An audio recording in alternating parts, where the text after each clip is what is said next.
I am a 2200 rated chess coach, and today I'm going to be showing you an attack that you can go for against the King's Indian and the Benoni. So we get the King's Indian through this move order. The move order here doesn't really matter. And here I played this move Bishop G5. The computer thinks it's inaccurate, but I was already out of theory. Typically here, the standard is to play E5. Or after they castle. Castle, Bishop E2, E5. This is the standard King's Indian, and this is what I know. But when he put his knight out instead, I didn't know it as well. And he kicked me back and then played E5. White still has a bit of an advantage until I played Queen D2. But I had a plan, and the plan was I was going to attack on the King's side. Typically, this is where Black wants to attack in the King's Indian, and White tries to expand on the Queen side. But I felt like this, with the inclusion of H6 already, I thought it would benefit me to attack on the King side.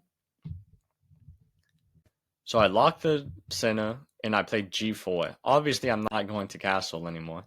Short. And now I long castle and play H4. And this is the attack I'm talking about.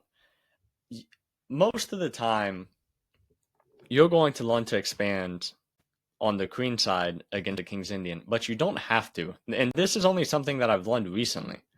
I realized, I didn't realize, I got taught that you can just attack on the King side, and often Black just struggles to deal with it. And as you can see, it's already plus 2.4 by move 14 against the 2100. So I'm sure in y'all guys' games, y'all guys could use this, and it'll work very good.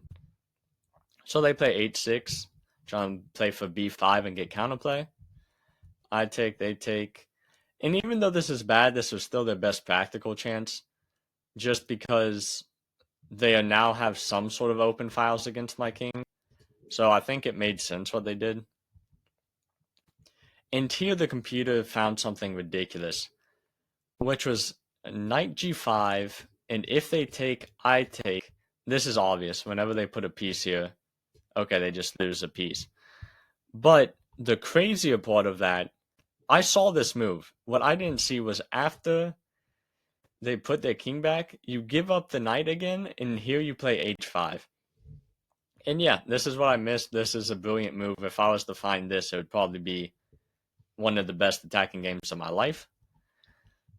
But okay, I played H5 by itself, and here I sacked a piece. And here I found a move that I really like, being H6. The computer thinks going back is ever so slightly better and just pushing these pawns forward. But H6 comes with a really cool idea that when the knight comes out, you sacrifice the rook, bishop takes, and rook H1. And now we're threatening to pick up this bishop. And keep in mind, our knight's not hanging because of this pin, and Black would lose. And something like Queen F6 also loses because of this rook sacrifice into a fork, which is very nice. So that's why he played King G7, which is what I thought he would play. And here I sacrifice another rook. And my opponent just resigned and left the game here, because after takes, we have check, double check. And let's say they play something like King G7. You check with the queen. They take this knight. And here, you give this check on H7. And typically, the way Black would like to defend this is by moving to E8. But here, this bishop cuts it off. So they'd be forced to F6. You play G5, and you win their queen. And this game would be over. That is why my opponent resigned. But yeah, definitely keep in mind this sort of H4, H3, G4, and then H4 kind of stuff, because you can just ravage these King's Indian positions and Benoni positions.